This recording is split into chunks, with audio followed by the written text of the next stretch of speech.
let me first congratulate you on being a fabulously on-time audience. So, well done. We're getting started right at 4 o'clock. Give them a round of applause.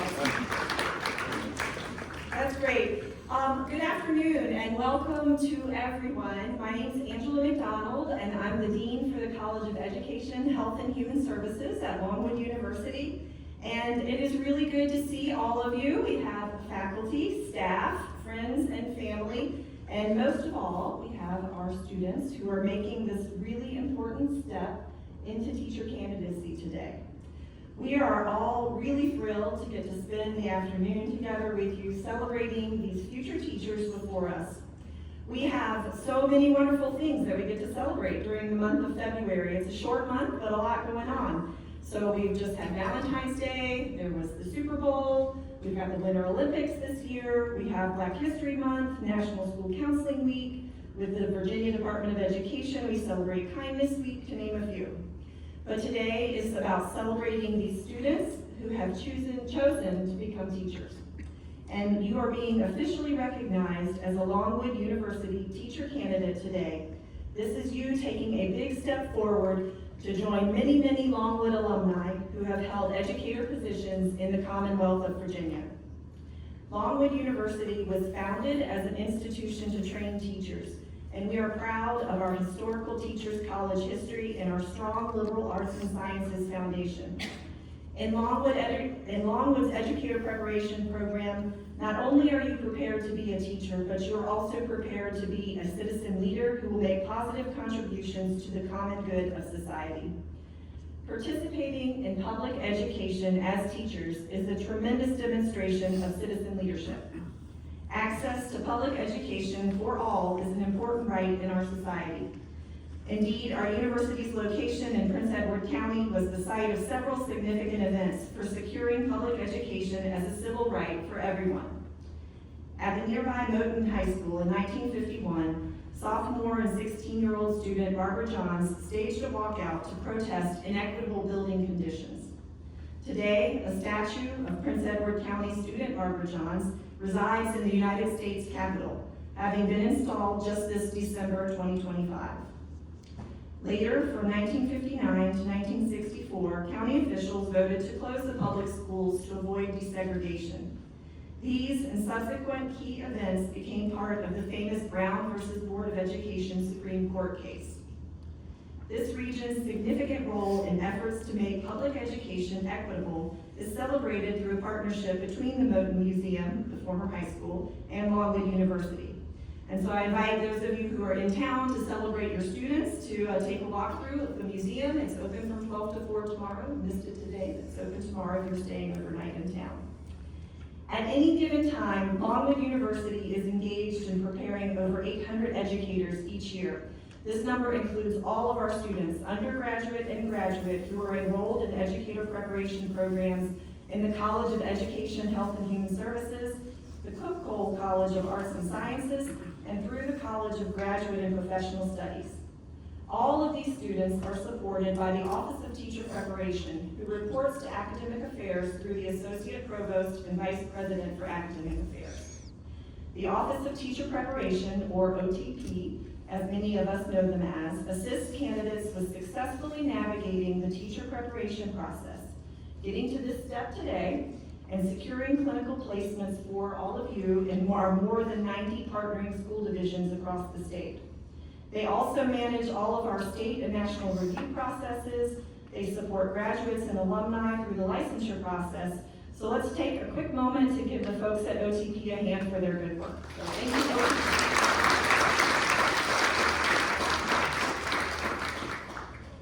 Let me also use this moment to recognize another individual, Mr. Byron Morgan, Director of our Call Me Mr. program and our Outreach and Engagement Coordinator. He has done a fantastic job in spearheading this event. We've kind of scaled it up a little bit this year, and he's done a great job. So let's give Byron a round of applause.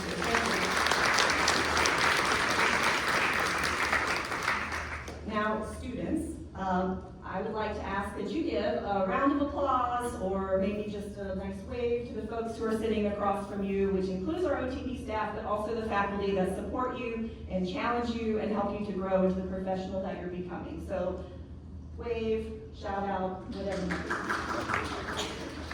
And then one more job for you, and that is to look over here at all these folks. Look at all these folks who have come out to support you.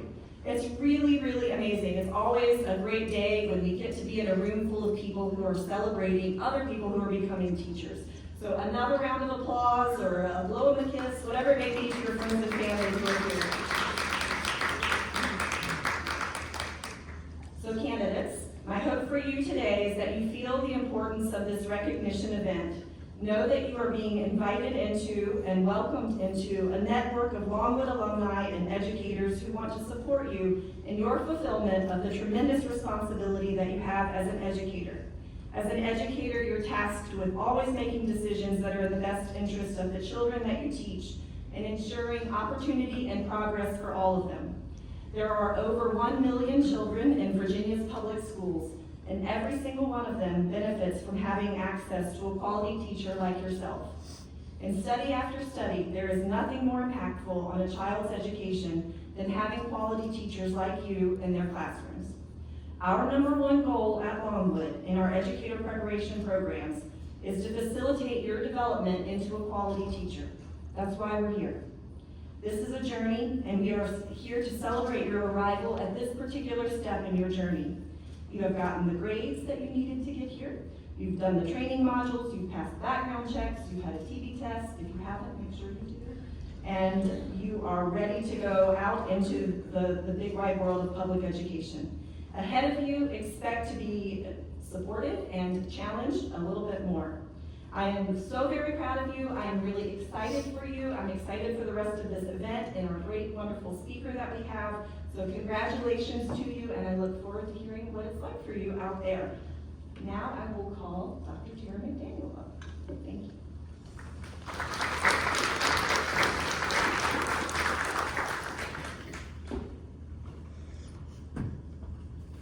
Good afternoon. This is a wonderful day. This is one of my most favorite events that we have here for our students. This, which is admission to teacher preparation or admission to candidacy. I know I'm going off script, I'm sorry. He gave me a script and I'm going off of it. But the pinning ceremony is really the first big milestone, and then we have our seminar day, which is our celebratory kickoff the semester that the student teach. So that is something that you guys have to look forward to in a couple years, where you've completed all the coursework, you've done all the things, you've done checked all the boxes, CPR, all of that stuff. And right before we send you out into the student teaching semester, you'll be back in this room and we'll have seminar day. All right, so let me get back to script here. So good afternoon, we are thrilled. This started a couple years, 4 years ago, I guess, and we were in Hall 132. So how many of you guys know we're Hall 132? So much smaller. And we didn't have the turnout that you see today. We had a handful of students, not many parents or friends or cousins or significant others, and then it grew. And then the next year it grew, and it kept growing until we outgrew Hall 132. And I'm not sure what their seating capacity is, but we had to start holding it in Blackwell. And we've got about 26 students, I think, so all of you are here to see 26 students, which is amazing. So we're here to recognize a very important milestone for you guys, the moment that you officially transition from just being an education major, but being a teacher candidate. The pinning ceremony is more than a formality. It represents successful completion of your first major progression and a milestone that you've earned through hard work and discipline and genuine commitment to the profession that you are preparing to enter. So what is admission to teacher prep? Admission to teacher preparation, but we affectionately call it admission to teacher prep or admission to TP. And what does that mean? And that means that you've demonstrated the academic, professional, and the dispositional expectations required to advance. So we have faculty and courses that supervise these students in their first initial education course. And they complete the disposition instrument on these candidates to determine if they meet the high standards that we set for them. And clearly, these fine group of students have done that. And with that advancement comes opportunity. It's the opportunity to move into richer practicum experiences that go far beyond just observing students, but actually engaging with P12 students. From this point forward, you'll walk into a classroom not just as a student yourself, but as an emerging educator. And the opportunity to, you'll plan and teach lessons. You will build, I have a hard time staying on script, and that's why I'm you will build relationships with young people, and you will grow under the guidance of Longwood faculty in real clinical settings. So you'll actually be conducting lesson plans. You'll be engaged with students. So your first introductory course was a 30-hour course, and you went out into a school division, probably surrounding Prince Edward, Amelia, Nottoway, Cumberland, Buckingham, and you might have engaged with students. But from this point forward, you actually will have some higher accountability and higher expectations. So to our honored guests, this marks a shift. You're no longer just studying education, but you are shaping into the identity of a teacher and a future educator. And so today you'll get your Longwood badge. And the name badge you receive today is not just something that you clip onto your shirt, but it really carries weight. And it carries history, it carries expectations and responsibilities. You'll wear it into the school placements. So how many of you guys will all be in placements this semester if you're not already? So you will wear this. And it also is a visible reminder of the values, tradition, and legacy that you represent. And for generations, Longwood has prepared educators who lead with integrity, compassion, and excellence. And when you wear this pin, you're joining that lineage, and you accept the responsibility to uphold the profession with the same strength and purpose. So today is the first of many milestones on your journey. And while there's still much ahead, this moment matters and is very significant. And it marks the beginning of who you're becoming as an educator who influences classrooms, community, and futures. So we honor your progress, and we honor your potential, and we honor the journey that you are stepping into as Longwood teachers. So applause to our teacher candidates.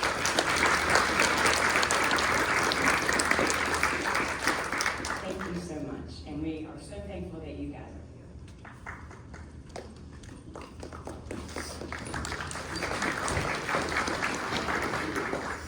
Hello everyone, my name is Cameron Lowry, and I'm here to introduce our wonderful guest speaker. Virginia Jenny Silveria Gills is a retired Virginia principal, an NAESP certified principal mentor, and a certified John Gordon trainer. A proud Longwood University alumna, Jenny represents Virginia's Superintendent Region 8 on the Women Education Leaders of Virginia Board. Additionally, she serves on the Southside Virginia Community College Local Board and on the Longwood University Alumni Board. Throughout her career, Jenny Gills has been deeply involved in advancing the profession. She previously served on the VAESP Board of Directors and the Virginia Department of Education's Principal Advisory Board.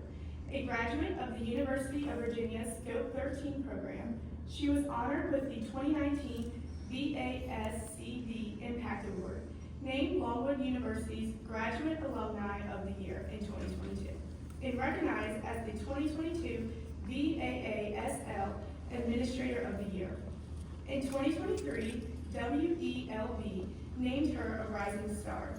Gills is a member of the Gamma Sigma chapter of Delta Kappa Gamma, where she served 2 terms as chapter president. Her voice has also reached national audiences. Gills was featured as the In the Spotlight principal in the November-December 2023 issue of NAESP's Principal Magazine. In her article, How a Rural High Poverty School Keeps Staffing Steady, was published in the May-June 2024 issue. She also shared her insights in the VASCD podcast series, Deeper Insights.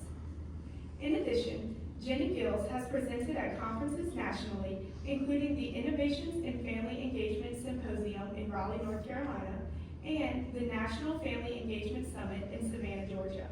She has also been a guest speaker at various colleges and universities in Virginia and beyond, where she continues to encourage, mentor, and inspire the next generation of educators and leaders.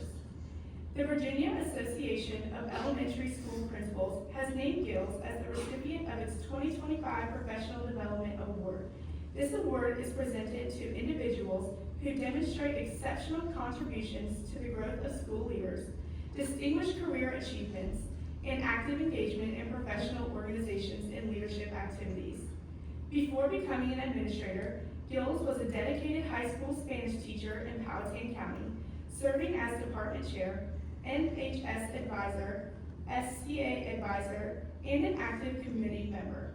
She is also an active member of her community, where her service to the community has also been recognized with the Mary Gillum Unsung Hero Award.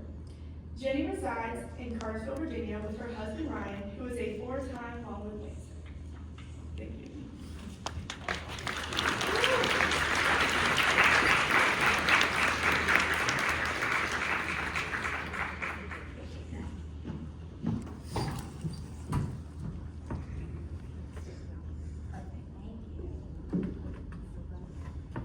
Thank you so much. I am truly humbled to be here and really excited about looking out there. If I were still a principal, I'd be handing you my card and recruiting you right now already, two years earlier. But I do thank you so much for having me here. And I want to start first by thanking the families and the friends who are here. You all provide encouragement, unending encouragement to the students who are sitting over here, and truly in this profession that we have, one that is dedicated to people. We need cheerleaders in the background all the time, so thank you so much for being here and for showing your support today. I am a mom and a wife, as she shared. Ryan and I were both Longwood Lancers. My oldest son, Holden, is in the Navy, and he is also studying his executive MBA at UVA. And his wife is a professor at the College of William and Mary. She is a neuroscientist. My son, Addison, is a graduate of Hampton City College. He then went on and did lots of schooling, but he's now in law school at Washington and Lee. His wife is a Longwood Lancer. She is a speech pathologist, and she is serving in Augusta County now. And actually, they just had baby number 1 on Sunday. So here I am. So that is my family in a nutshell. So I want to find out who's in the room. So first of all, are the family members of the students who are here? If you'll just raise your hand for me. Wow, there are a lot of you. Thank you for being here. And then now, over here, so where are my elementary people? Raise your hand. Yay, okay. Where are my high school people? Raise your hand. Yay, okay. Where are my middle school people? Raise your hand. The one. Okay, so let me show you what we really have here. This is what we really have. Our high school people are like, are you serious? Our elementary people are, where's the confetti and the costumes? And our middle school person is like ready to slay it all, right? The one middle school person ready to slay it all. Thank you so much. So now what I'd like for you to do, everyone can think about this, and hopefully this will be a thread through the presentation, but think about who was your favorite teacher when you were in kindergarten through 12th grade. Think back. For me, that was a long time ago. I was a freshman here 40 years ago, so a long time ago, and that happens to be my elementary school music teacher, who's pictured there. What was it about your teacher that made them special? What was something that was interesting about them? So think about that, and what was it that made them special? Rita Pearson. How many of you have heard of Rita Pearson? Okay, we are definitely going to do some Rita Pearson. So Rita Pearson says, every child deserves a champion, an adult who will never give up on them, who understands the power of connection and insists that they become the best that they possibly can be. You all have to be champions for kids, and you have to do what's right for kids all the time. And even though sometimes it feels like we need to be thinking about ourselves and our work-life balance and all the things that people talk about, every decision that you make has to be with our children in mind first. And we need you to champion for kids, not just some kids, but for all kids, even those that are sometimes hard to love. So my experience, I was really blessed that I learned about connection. I learned about that feeling of belonging that we're going to talk about when I was in elementary school. Has anyone ever seen this building? Anyone in here seen this building? Yes, so let me tell you about this building. I want you to think about where the baseball field is right now, and there's a parking lot. This building was sitting in that parking lot. This is the John P. Wynn Campus School, and this was a lab school. It was the hub for teacher training. So all of you, rather than being at Hull for those classes, you would have gone to the campus school and had some real life learning, authentic learning experiences there, as it housed students in kindergarten through 7th grade. So I was very fortunate. I was blessed to be one of those students who was able to be taught here. And so my entire career as an educator has always been to be able to make that feeling happen, the feeling that I had in this building that is no longer in existence, and to bring that feeling into my classroom, and then as a principal to bring that feeling into our school. As I shared, my favorite teacher was Mrs. McCandless, and what I liked about her is she made me feel good. She gave me confidence. She always nudged me to try new things. When I saw an instrument that I thought that would be a neat instrument to play, she'd say, okay, let's do it. So it was an elementary school music class. I noticed one day that she had an accordion, and there was an accordion in my house that belonged to my sister's. And so I thought, I'd like to learn to play the accordion. Have y'all ever learned to play the accordion in elementary school music class? Right, exactly. So she said, okay, let's do it. So we kind of learned to play the accordion together. And so at the campus school, they let you do all kinds of exploration. We were going to put together a student-led variety show. And so I decided I was going to play the accordion for the variety show. She said, sure, that's great. The next thing I knew, she had me at Oktoberfest, short, like all the big college kids. And here I am, an elementary school kid, and we're on the sideline just dressed up and playing these accordions together. We played together. But that's the kind of teacher that she was. She nudged me to do more and kept nudging me for excellence just a little bit more and a little bit more and a little bit more, and I appreciated that. She really gave me confidence and made me feel kind of fearless. So then I also was blessed to be at this place. Has anybody ever recognized this place before? Yes, of course.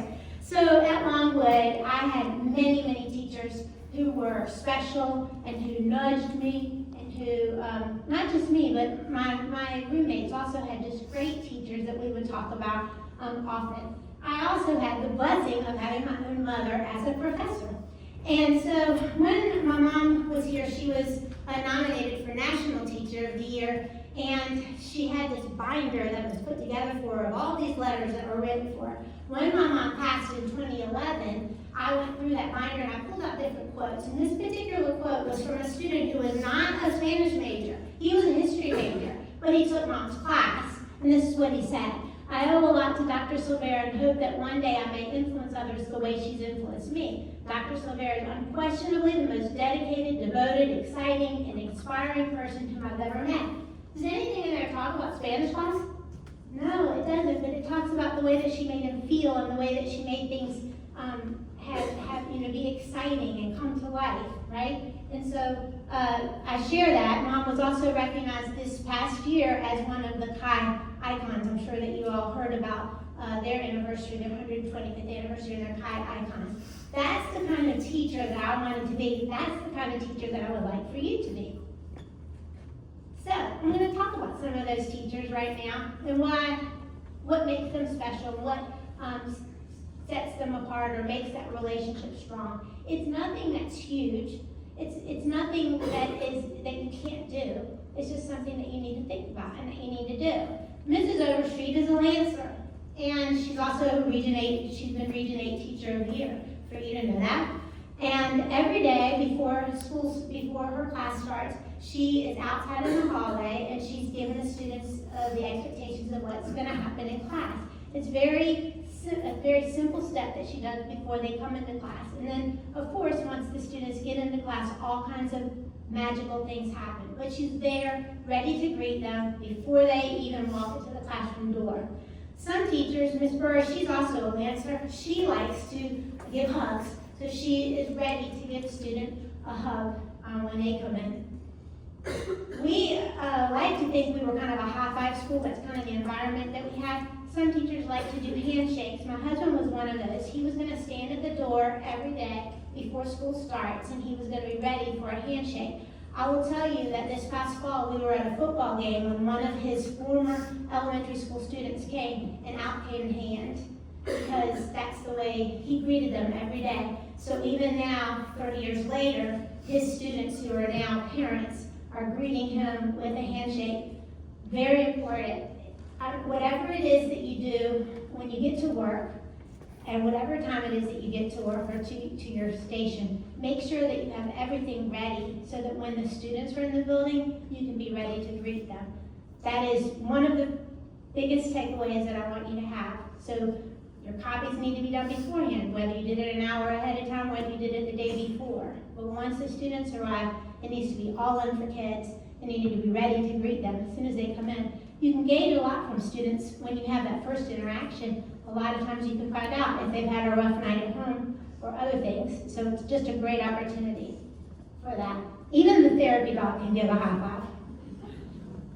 So you all are probably thinking now as you're approaching this beginning of your journey, what's it going to be like when you have your own classroom? And we spend a lot of time thinking about the first day of school. Even 30 some years later, when I'm the principal of the building, I'm still getting excited thinking about the first day of school and what's that first day of school going to look like. But what I want to tell you is what happens before the first day of school that is not in any textbook. And this is going to be a really big, huge takeaway. Nothing that you can't do, but this is huge. And if you do nothing else, I want you to remember this before the first day of school. But in order for me to tell you this, I need to ask the audience a question. So this is my question to you, families. And I want you to really think hard. How many of you received a phone call from a teacher before the first day of school that was introducing them to you and letting them know what their availability was or whatever else? Just an introductory call from a teacher. Raise your hand really high if anyone ever did that. One. We have what, 100 family members? Did you all have any? Okay, one. So let me say the most important thing you can do is before the first day of school, call the families. Find out what their student's name is. I'll give you an example. Both of my boys go by their middle name. If you looked at your roster and you called them by the first name, not a big deal, they're accustomed to it. But if you called Holden instead of Joseph, he would know that you already knew something about him, right? Call the families and let them know when you're going to be available for extra help. If you're planning to stay after school on Tuesdays, let them know, hey, on Tuesdays I'm going to be available for extra help. I'm going to send home how you need to access that, so how you need to sign up, whatever that is. Let them know the best way to reach you. If the best way to reach you is by email, let them know the best way to reach me is by email, and I'm going to send that home. I'm going to send that home on the first day of school, okay? But then, more than that, find out how they want to be reached. Do they want to be texted? Do they want to be reached by an email? Sometimes you're going to have a school that's going to say you have to contact parents in a certain way, and that's okay. But get to know your families. I'm working right now as an interventionist with students who are chronically absent, and one of my students is being raised by a grandfather. He doesn't have internet, he doesn't have email, he doesn't want to be reached through the app. He wants to be called or texted, even though he has a flip phone, he's told me that, but he said he can still take a text message, right? So I know that about him, right? Know how to reach your families. Your families of your students are going to be, that's like a superpower. The relationship building with your student, and right next to it, building the relationship with their families. That's a superpower. It's not written in any textbook. So, this was in 2017, I posted this, and I had a student teacher. So 13 years earlier, I had a student teacher, and she sends me an email. So 13 years later, she's sending me this email. And so in the email, she's telling me that there were some takeaways that she had that she not only still uses today, but that she also shares with her colleagues. That's pretty powerful, right? And guess what it was? It was She told me that the lesson of reaching out and connecting with parents continues being one of the most effective tools that she implements. So remember over here, how many parents had ever received that phone call? Only one, right? And there's more to it than that, but that's the first. So now, look what I posted about. I am going to talk about my husband a little bit because he knows I've got to. So here it is. So last week, this was in 2013, Ryan mailed a letter to each of his kiddos from last year's class, or the class before, to let them know he was going to be thinking of them when they went to first grade and to invite them to come back to read to this year's class. So that's pretty impactful. As a parent, would you think that's pretty cool if the teacher from the year prior called and said, hey, come back and read to my class when you can, okay? And then he started calling the parents of this year's class. And so I go on to add, it amazes me how many parents have never received a phone call. You've got to make those calls, and you need to make them early, and I'm going to give you the secret reason why later. So, he also wrote to all of his students. Remember, I wrote that. Now, he's teaching in elementary school. I think his biggest class was like 27 or 28. That's very manageable. I taught high school, so I had 125 or 150. I didn't think that was possible. I know better now. If I were to go back to the high school classroom now, I would write a postcard to each of my students as well. I may not write it before the first day of school, but I would certainly write it within the first couple of weeks of school once I got to know the high school students a little bit better so that I could make it a little more personable. As a principal, I decided I was going to be that person, and I was going to write to every student before the first day of school, so I wrote to 500 or 600 students. Yes, some were personalized because I knew the students. Yes, there were plenty that weren't because I didn't know who they were. They were brand new to the school or whatever. But I knew what grade they were in, and I could still make it exciting. So here's a little 3-year-old. I wrote to her, welcome to CCES. You're going to love being a Duke. See you soon, Principal Gillis. Okay, that was kind of generic. Her mom shows it out on social media. Look what came in the mail yesterday from Miss Alasia. It's so sweet. She's going to pre-K. Thank you. She was excited to get the card. Mama put that on social media. I just got extra credit for that, right? And then over here. So another parent wrote, I'm pretty sure her amazing principal is feeling a lot of good vibes coming her way tonight. These postcards have brought such joy to the students at CCS. I've seen so many of them posted tonight on Facebook and Instagram. Imagine the amount of time it took. We know she never sleeps. Every student at CCS got a personal postcard, over 600 kids just for them. They are loved and they know it. That makes all the difference. I didn't know they were going to put this out on social media and use Instagram and all the things that people use. That's pretty powerful, right? So guess what? I had a lot of families very excited that their kids were Dukes because they were getting these cards. And then I had a lot of other families like, wow, that's really cool. I wish that our principal did something like that. You can do that. If that's what feels right to you, you're reaching out, you're building those relationships. It wasn't that hard, and the school will pay for the postage for you.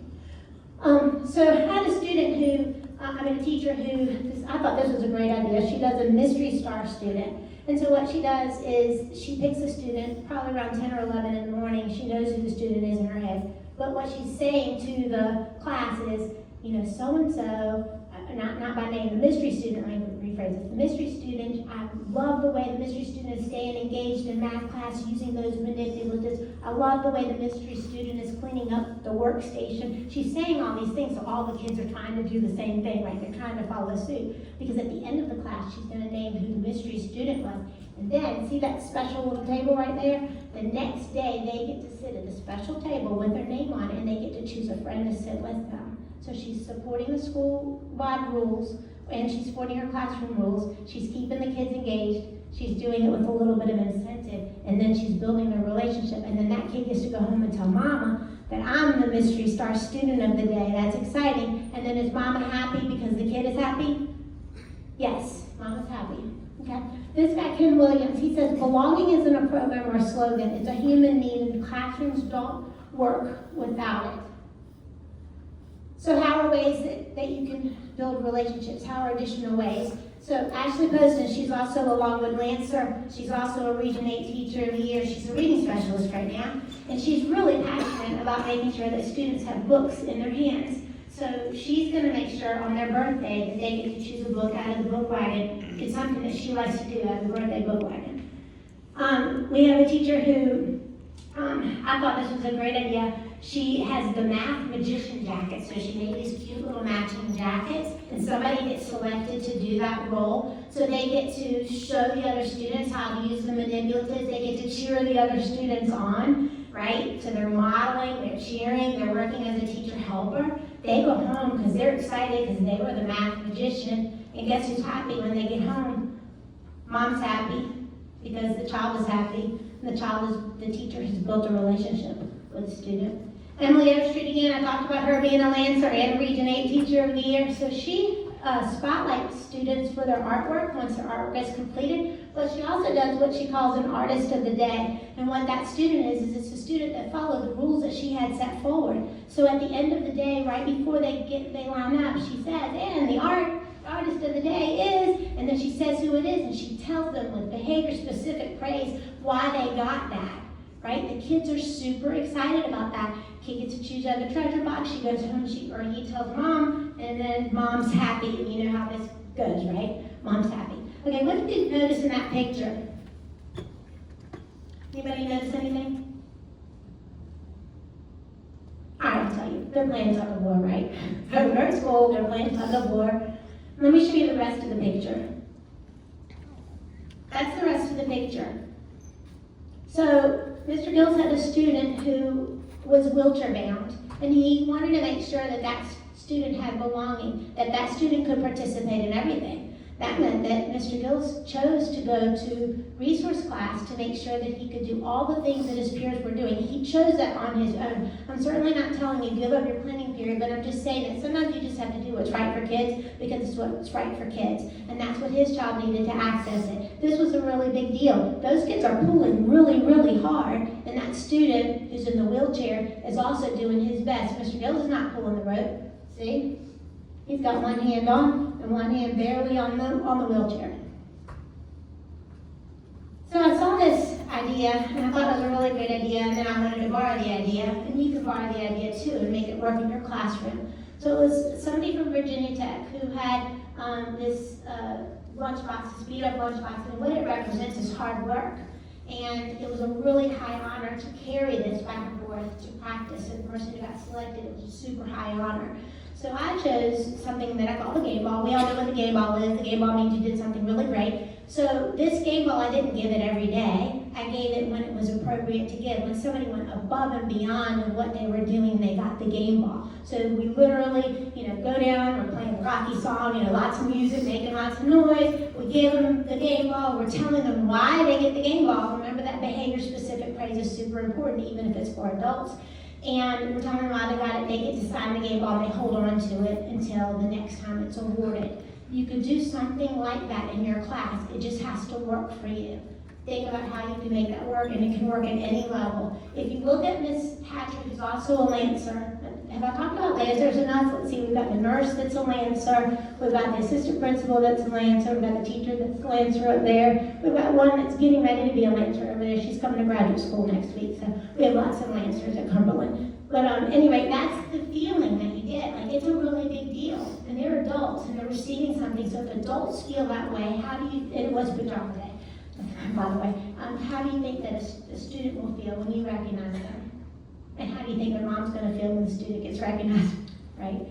So go to their games. How do you connect when you're in high school? High school teachers, sometimes you think this is a little bit hard. It's really not. Show up at a game, show up at band, show up at a chorus concert, show up at a beauty pageant, show up at a ball game. These teachers, who are both Lancers, we've been on the road all week to watch our little Dukes play a sport that they're passionate about. It's my absolute favorite season of the year. More games on the calendar to come.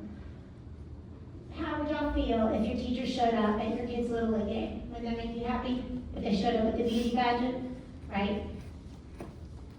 Now, home visits. This I do not recommend for the high school people. This would not go over well. But for elementary, they absolutely love this. We never go in the house, but we show up on the porch. We have confetti, we have music. We usually have a treat.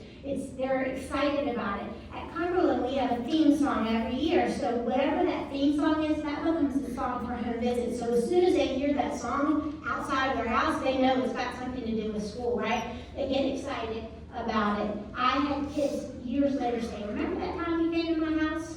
Years later, See, I couldn't even get the confetti out before the student was jumping.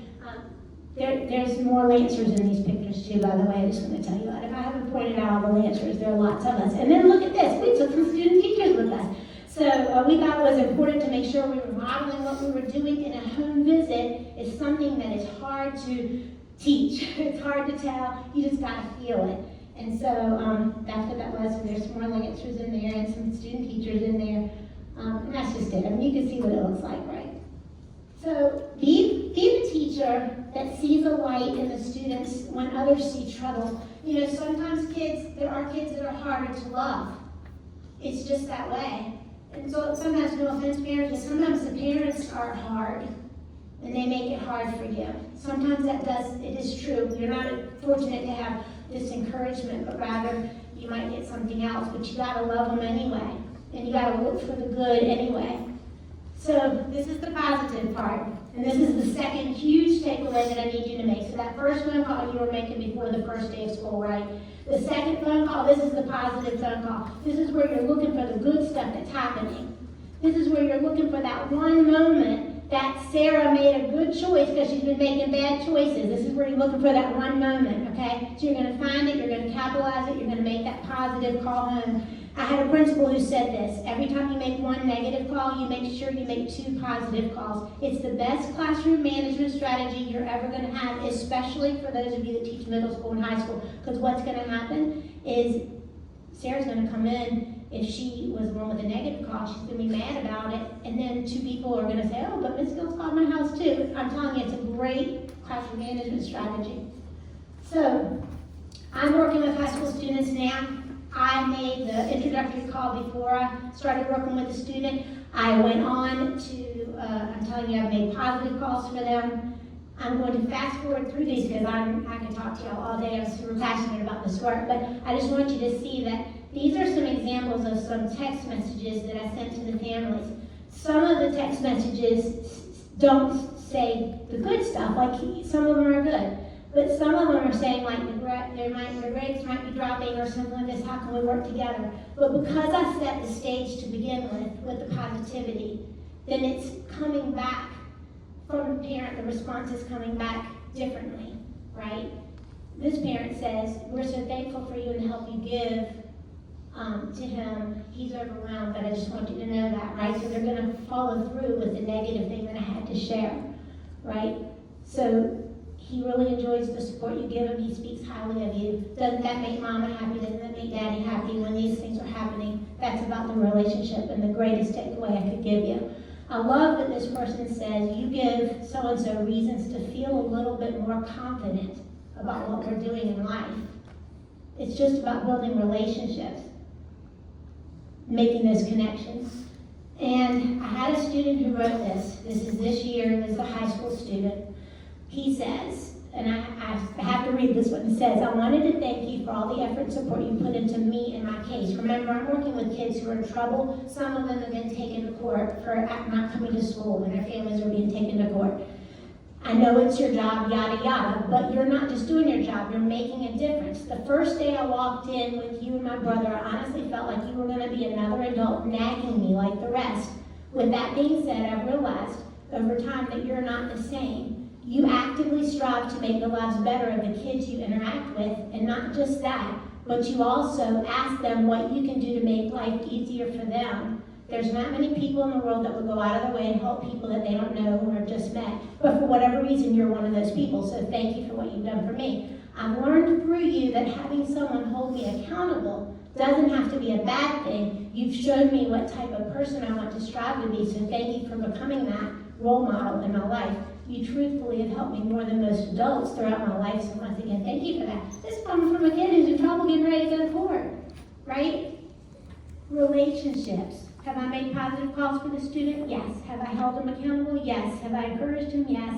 All the things. So, wrapping up, parent conferences, I just have to say this last little teeny bit. Parent conferences, if your report card says the students are making a D or an F, and you tell them that they're talking too much, right? Like I'm talking a lot right now. They can get that information off the report card. Why would a parent, why do they want to go to hear you tell them what they already know? So before the parent conference time, reach out to them, invite them to come, remind them about it. That's personal touch. And then say, what can I have ready for you? What they might tell you is, I have no idea how to do that math y'all are doing. It's not the same math we were doing. Could you help me with that vocabulary? So then you have that ready for them. So now say the parent doesn't show up, because it's a 50-50 shot, then you call them back and you say, hey, I'm so sorry you couldn't make it, but remember that math stuff you asked me to get together for you? I have it. So if you want to meet me another day, we could do that. Or let me send it home. I'm going to have it in the book bag, right? Are you following? Okay? This is student-led conferencing. If you can let the kids talk about their learning, even better. This is what, if you work at Cumberland, you're going to learn about. So setting goals and talking about your learning instead of the teacher talking about it. It's the student. But if you have the traditional, I just gave you a way to fix the traditional. Do we have time for reader or no?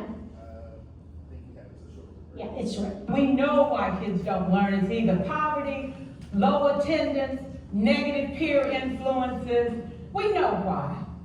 But one of the things that we never discuss, or we rarely discuss, is the value and importance of human connection. Relationships. I have had classes that were so low, so academically deficient that I cried. I wondered, how am I going to take this group in 9 months from where they are to where they need to be? How do I raise the self-esteem of a child and his academic achievement at the same time? One year I came up with a bright idea. I told all my students, you were chosen to be in my class. Because I am the best teacher and you are the best students, they put us all together so we could show everybody else how to do it.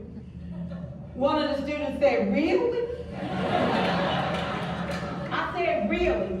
And I gave him a saying to say, I am somebody. I was somebody when I came. I'll be a better somebody when I leave. I am powerful and I am strong. I deserve the education that I get here. I have things to do, people to impress, and places to go. And they said, yeah. You say it long enough, it starts to be a part of you. Both my parents were educators. My maternal grandparents were educators. For years, I watched my mother take the time at recess to review, go on home visits in the afternoon, buy combs and brushes and peanut butter and crackers to put in her desk drawer for kids that needed to eat, and a washcloth and some soap for the kids who didn't smell so good. See, it's hard to teach kids who stink. Years later, after she retired, I watched some of those same kids come through and say to her, you know, Miss Walker, you made a difference in my life. You made it work for me. You made me feel like I was somebody when I knew at the bottom I wasn't. And I want you to just see what I've become. And when my mama died 2 years ago at 92, there were so many former students at her funeral. It brought tears to my eyes, not because she was gone, but because she left a legacy of relationships that could never disappear. Every child deserves a champion, an adult who will never give up on them, who understands the power of connection and insists that they become the best that they can possibly be. Is this job tough? You betcha. Oh God, you betcha. But it is not impossible. We can do this. We're educators. We're born to make a difference. Thank you so much. So my charge to you is be just that. Be that champion for kids. Be that person, do what's right for kids all the time, above all. And build relationships, not only with the students that are in your charge, but also with their families. It's the greatest superpower you're ever going to have. Thank you so much for having me.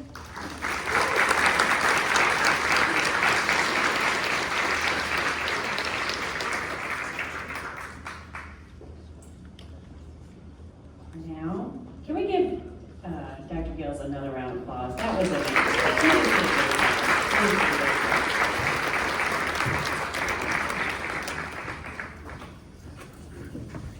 Okay, now is the moment we've been waiting for. Students have their instructions. Is that correct, Mr. Morgan? Okay. All right. Here we go. Jacob Brown, History, Secondary.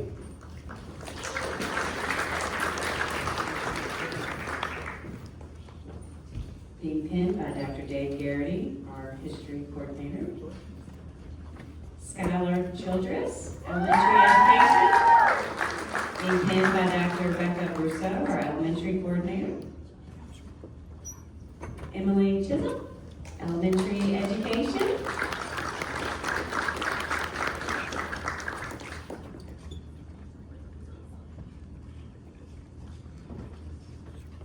Mary Cleary, elementary education.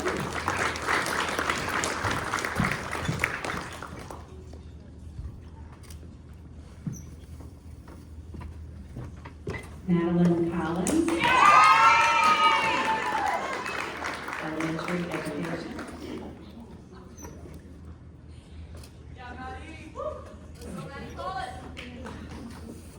Taylor Cooper, special education.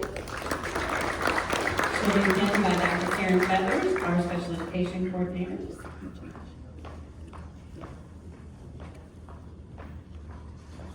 Berkeley Davis,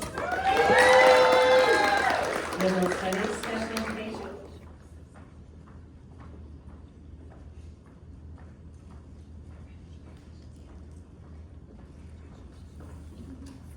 Florence Delaney, elementary education.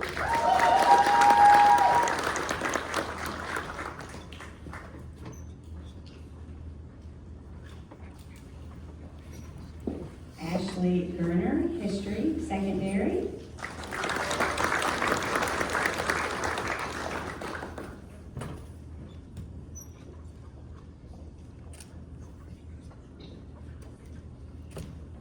Caitlin Hamrick, elementary education.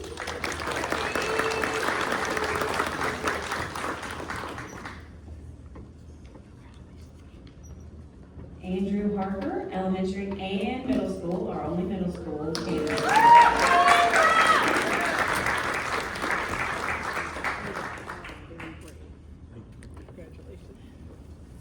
Brianna Hartley, elementary education.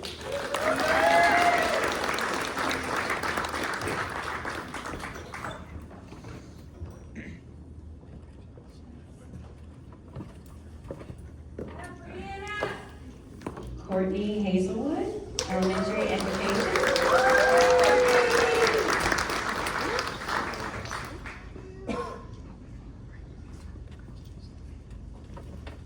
Savannah Hicks, elementary education.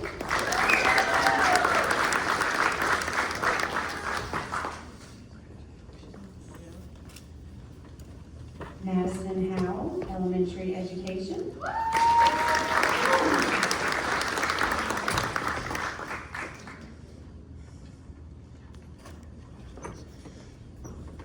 Rebecca Johnson, elementary education.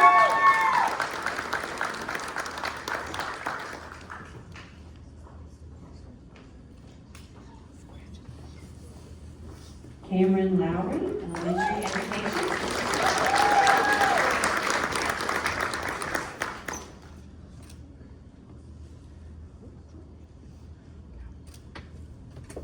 Lily Marshall, elementary education.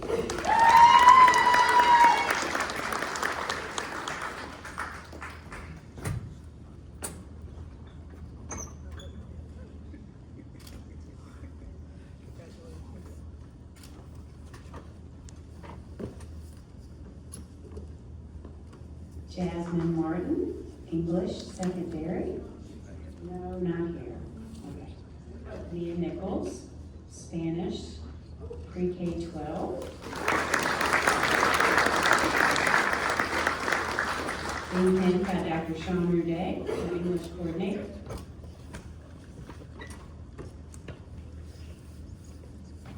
Hannah Palmer, elementary education.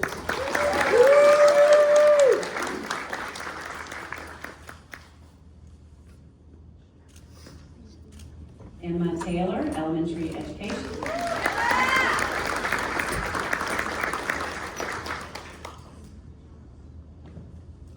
Maya Tora, liberal studies, special education.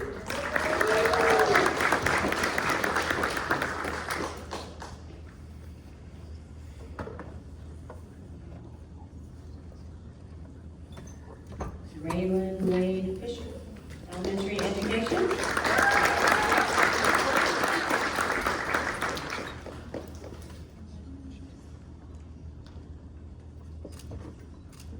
Lauren Ware, elementary education.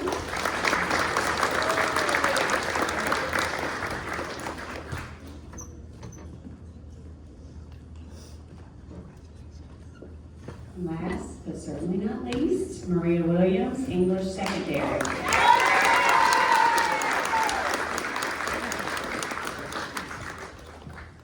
Can we have one more round of applause, please, for our candidates?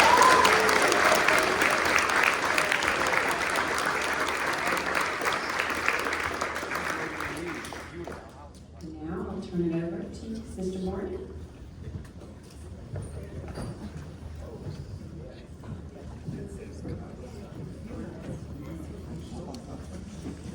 I want to take a moment and say thank you all for joining us tonight on this very special occasion. As a former pre-K teacher, this moment is huge, and it comes with a lot of responsibility. One of the most profound moments I had as a teacher was when I was walking through the hallways and I realized that it was my last year in the classroom. And so I kind of cried a little bit because I didn't know who was going to come up behind me to raise these students. But you are here. You're going to do a great job, and you're going to change this world forever. So thank you for your commitment to that, to teaching. Before we continue, this is a special occasion because this is our Dean Burns' last teacher painting ceremony. So we want to take a moment just to show just a little appreciation for the work that you've done as you enter retirement.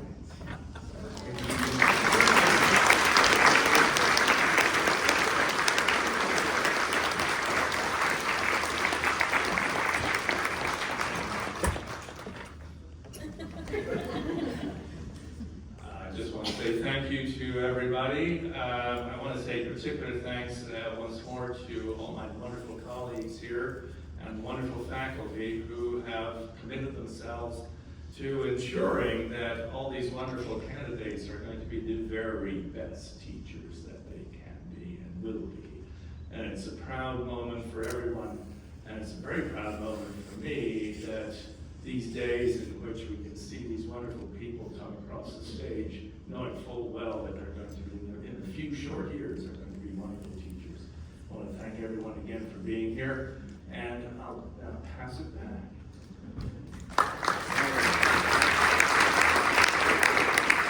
Thank you all. We do have some light refreshments in the back. Please safe travels on your way home.